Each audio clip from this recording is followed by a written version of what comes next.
You know that smart speaker that always has the right song, or the camera watching your front door? They're designed to make our lives easier, right? But what if all that convenience is actually hiding just how fragile these things can be? Well, today we're going to pry open that black box. We're going to see how these devices are really built, and more importantly, how easily they can be broken. Just take a look around your own place. I bet you've got at least a few of these smart gadgets. They're always listening, always watching, always ready to react. But behind that sleek, friendly-looking plastic shell is this whole other world of circuit boards, software, and data streams. So it really makes you wonder, doesn't it? Just how secure is that world really? So to figure that out, our investigation has to start at the most fundamental layer you can imagine, the physical hardware itself. Because before you can even think about hacking the software, you often have to get your hands on the actual physical device. Now, it might sound almost too simple, but getting physical access is this huge and honestly often overlooked vulnerability. For someone with bad intentions, cracking open the case of a smart device is like being handed a treasure map. But they're not looking for gold. They're hunting for very specific things left on the circuit board by the people who made it. And here is exactly what they find. This right here is the circuit board from a Yale smart alarm system. See those little clusters of pins? The ones labeled UART and JTAG? Those are called debug ports. Now, they're absolutely essential for engineers when they're building and testing the device. But when they're left active on a product that gets shipped to your house, they're basically a wide open backdoor. So what exactly is this UART thing? Well, the easiest way to picture it is to think of it like the diagnostic port a mechanic plugs into your car's engine. It gives them a direct line to the system's brain for troubleshooting. The problem is, some research has shown that in over 45% of these IoT devices, that mechanic's door is left completely unlocked for anyone to use. And the way someone could exploit this is, well, it's surprisingly simple. First, the attacker just finds those pins and connects a cheap, simple converter. Then, as the device is turning on, they send a signal to interrupt its normal boot-up process. This action drops them right into what's called the bootloader. You could think of it like the device's secret startup menu. And from there, they can get what's called a root shell, which is really just a technical way of saying they now have complete, total administrative control over the entire device. And look, this isn't just some theory.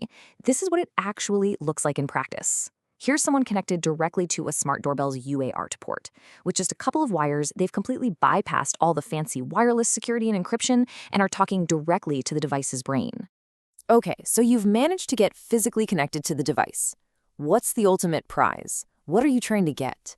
Well, it's getting a complete copy of the device's core software, and that's known as the firmware. The firmware is everything. It's the operating system, it's the apps, it's all the instructions that tell the physical hardware what to do and how to do it. You know, if the hardware is the body, the firmware is the brain.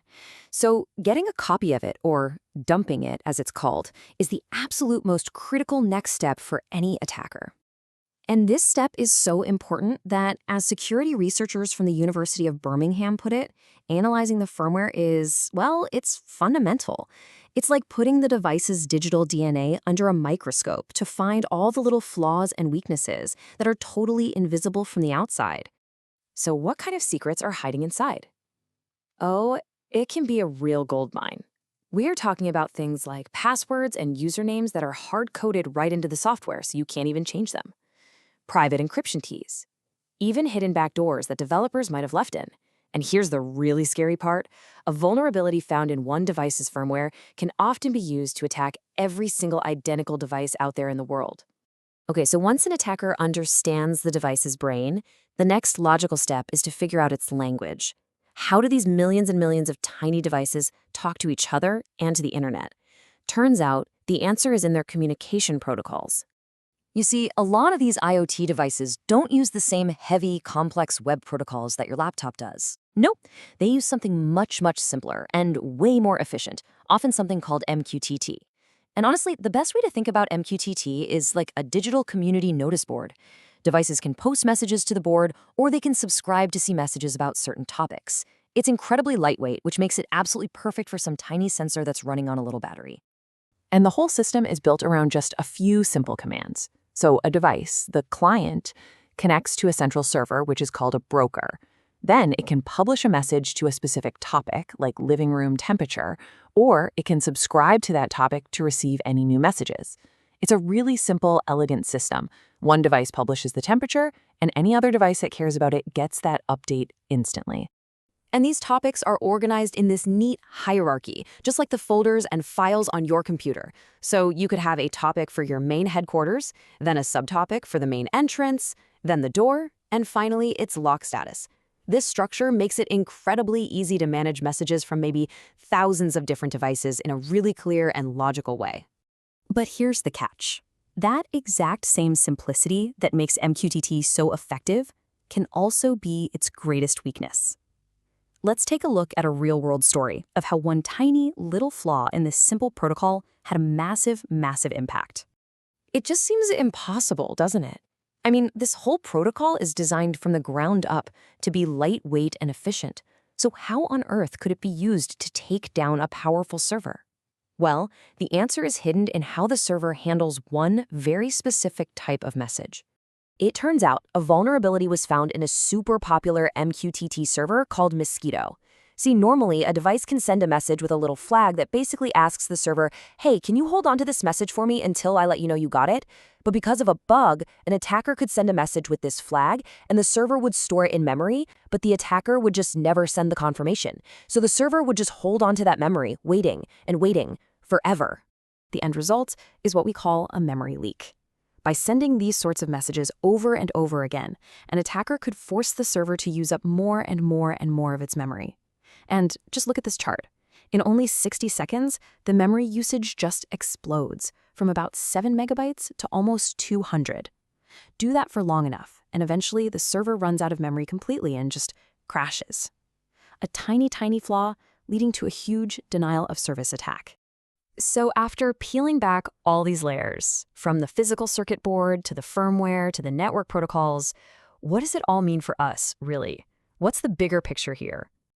Well, it really brings us to the core conflict in the whole world of smart devices.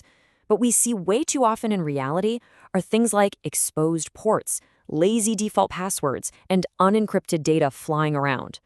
But the ideal, the goal we should be aiming for, is a world where those ports are locked down after manufacturing, where every device has a unique password, and all communication is secure and verified. So, I think the biggest takeaway here is that IoT security isn't just one single thing. It's a chain. And from the physical hardware to the firmware inside to the network it talks on, every single link in that chain has to be strong. Because as we've just seen, an attacker only needs to find the one weakest link to break the entire thing. And that really leaves us with a pretty critical question to chew on. As we keep filling our homes, our offices, and our cities with billions and billions of these connected devices, we really have to ask ourselves, is this super convenient, always-on smart future that we're building being built on a foundation of sand? It's definitely something to think about.